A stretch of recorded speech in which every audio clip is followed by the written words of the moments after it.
I can't stand the word empathy, actually. I think empathy is a made-up New Age term that does a lot of damage. I think it's worth it. I think it's worth to have a cost of, unfortunately, some gun deaths every single year. This is not going to end well. Charlie Kirk is dead. He was shot yesterday while debating at a college campus, and as of my recording this, the shooter is still at large. What I'm about to say will probably piss some of you off, and I probably will lose some subscribers and patrons over it.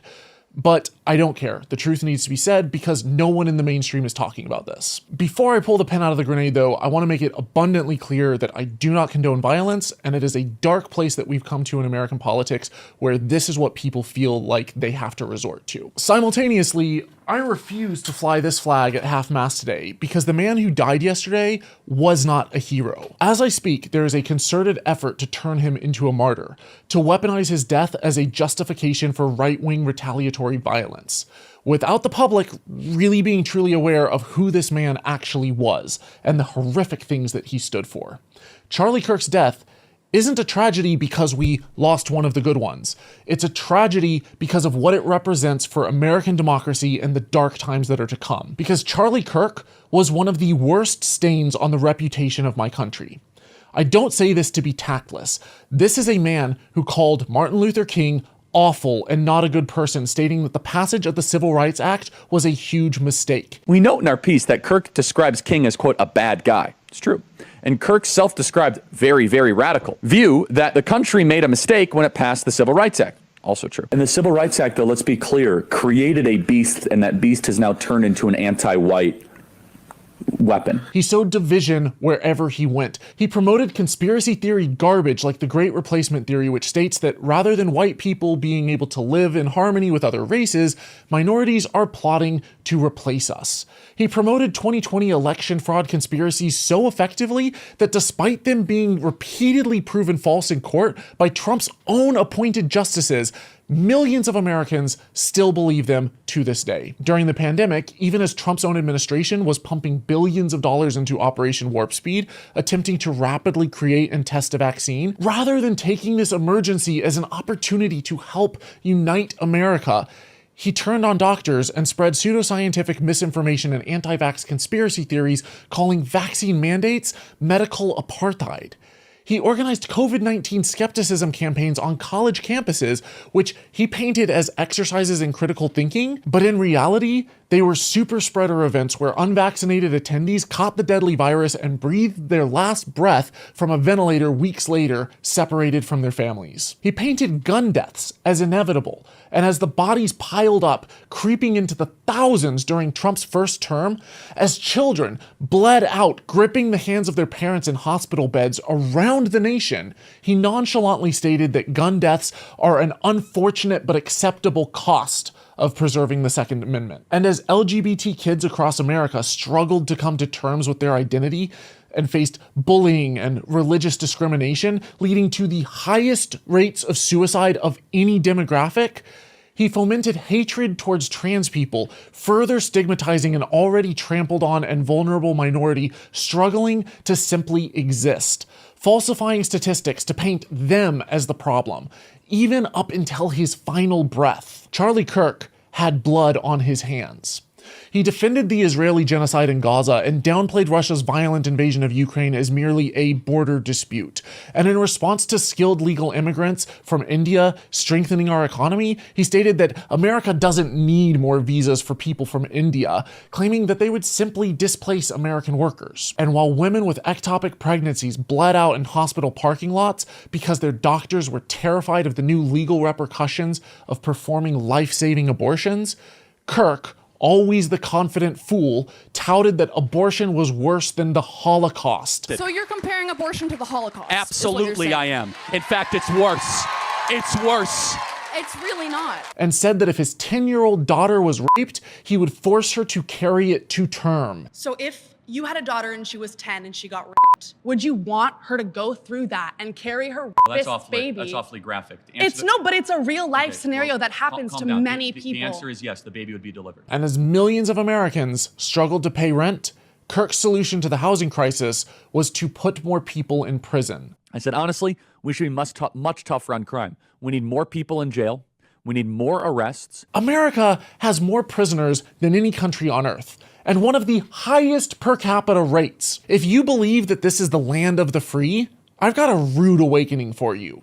But when asked by policymakers what his top recommendation was for the Republican Party, he stated that We do not have enough people in jail in this country. this was a community college dropout influencing top Republican lawmakers. He believed that university was a scam, and the only good reason for women to go to it was to find a husband. I'm Addie, and I'm 14. I'm a freshman in high school. I think there is an argument to bring back the MRS degree. And no, seriously.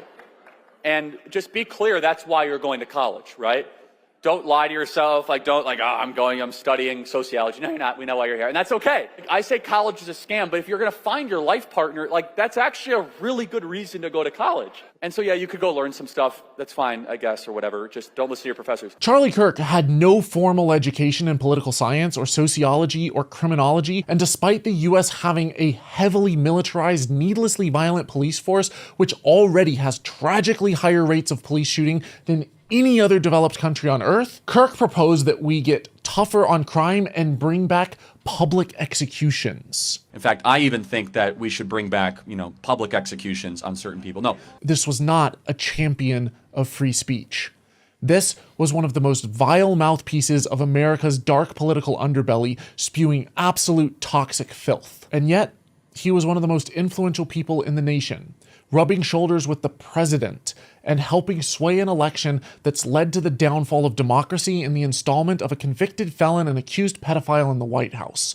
Kirk's organization, Turning Point USA, hired over 1,000 employees who swayed hundreds of thousands of voters. He helped roll back LGBT rights, voting rights, immigration rights, and for the first time in history, our daughters will have fewer rights than their grandmothers. In his short life, Charlie Kirk managed to do more damage and more harm than almost any other American in the last 50 years. And yet, his death was quickly politicized as a tragedy. Trump announced that he would posthumously give him the Presidential Medal of Freedom, the highest honor a civilian can receive. I'm sorry, but are we all just gonna forget the abhorrent way that Trump treated an actual war hero, John McCain, and the way that he responded to his death? Oh, and Trump also declared that the flag should be flown nationwide at half-mast for 4 days. When 2 Democratic legislators in Minnesota were shot, they received callous indifference from the president. There were over 140 school shootings in the US in Trump's first term alone. Do you know how many times he flew the flag at half-mast for them? Twice. This is disgraceful. Hundreds, even thousands of firearm deaths are merely unfortunate statistics. So I'm sorry that I'm not shedding a tear over the man who said, I think it's worth it. I think it's worth to have a cost of, unfortunately, some gun deaths every single year. School shootings are almost uniquely an American problem. But Charlie Kirk presented a false dichotomy. You can either have freedom or you can give up your guns. As if every free democracy has citizens armed to the teeth. And as if we couldn't at least enact some sensible gun control laws. The biggest tragedy about Charlie Kirk's death was his wasted potential. Here was a bright, capable young man with resources and serious drive who could have accomplished so much good. And instead, he spread Handmaid's Tale levels of theocratic dystopia. And had he actually read his Bible rather than simply using it as a prop to bludgeon those he looked down on, he might have taken a warning from Christ that those who live by the sword will die by the sword. Charlie successfully advocated for the establishment of a fascist regime. The American people have been thoroughly stripped of their rights, watching oligarchs take control of the country. He convinced hundreds of thousands of impoverished Americans to vote against their best interests and for the interests of his organization's ultra-wealthy backers. We are watching our neighbors, many of them US citizens and legal residents, get rounded up, arrested, and held without warrant by masked Gestapo. 70% of us now live paycheck to paycheck and watch in horror as our healthcare coverage is slashed, while our tax dollars fund bombs which right now, as I speak, are being dropped on schools and hospitals in Gaza as part of an ethnic cleansing program by Charlie's friend Benjamin Netanyahu. So are we really surprised that when desperate people helplessly watching their freedoms erode and their very nation descend into a totalitarian theocracy, that there would be backlash, and somehow people are shocked by his specific death? For decades, despite school shooting after school shooting, Republicans completely turned a blind eye and didn't give a flying shit about the deaths of innocent kids. The rights of the gun owners superseded the rights of children to live, to breathe, to pursue their dreams of becoming doctors or scientists. Are we really surprised that under these circumstances, when the one right that's still defended is the Second Amendment right, that's the one that the American people would turn to in their darkest hour? Isn't it people like Charlie Kirk who said that the reason that we have the Second Amendment right is to defend against authoritarianism and tyranny? The most ironic part is that the left has been trying for decades to fix America's broken gun laws and lack of gun control. And had the right not voted against it every single time, Charlie Kirk might still be alive. We advocated for the policies that would have saved his life, and he fought adamantly against them. And it wouldn't be so tragic if it was just his life that America lost.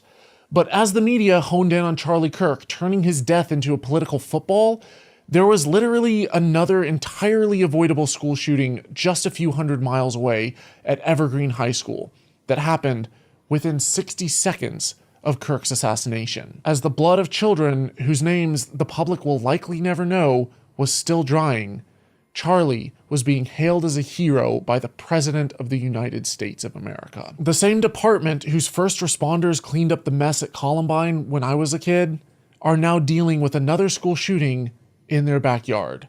And this time, the media doesn't even air it long enough to send their typical empty platitudes or useless thoughts and prayers. But when someone like Charlie reaps the just desserts he sowed, he swiftly becomes a martyr on every channel because his life is politically expedient.